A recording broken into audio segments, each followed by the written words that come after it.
it's the tenant. If you have a great tenant, you can do very well with real estate investing, no questions asked. Just it can be definitely a cash cow. But if you get the wrong tenant in there, especially one who is destructive, who's a pain to evict, or is fickle, or sometimes pays, sometimes doesn't pay, or who knows what they're going to do.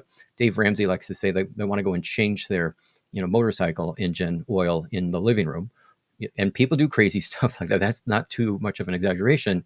They can just wreck your investment and wreck your hard-earned money and turn this whole thing into one big nightmare. And so, that's not to mention that all the possibilities of things that could go wrong with a real estate investment. I don't necessarily think they do, but things do break, and does need attention and does need to be fixed, and that can be handled through a property management company for sure, but which adds to your expense, and that doesn't necessarily cover all of the cost. That's just someone who's running point on these things to make sure that you don't have to deal with it.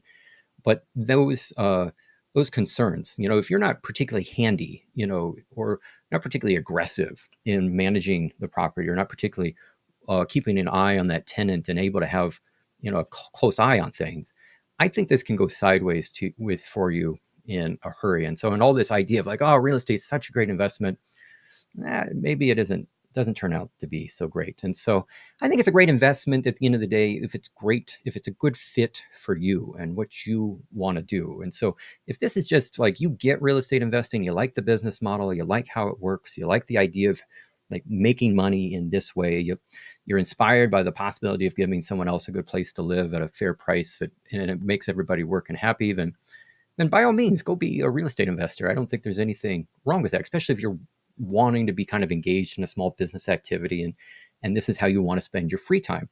But if you're just doing this solely as, no, I just want to do it as an investor, which means I want this to be really passive, and I don't want it to take a whole lot of my time, and I don't have to really work for it anymore when I work for any of my other investments. It's like, well, there are solutions for you in that. Even as just a very passive investor, there are solutions for you.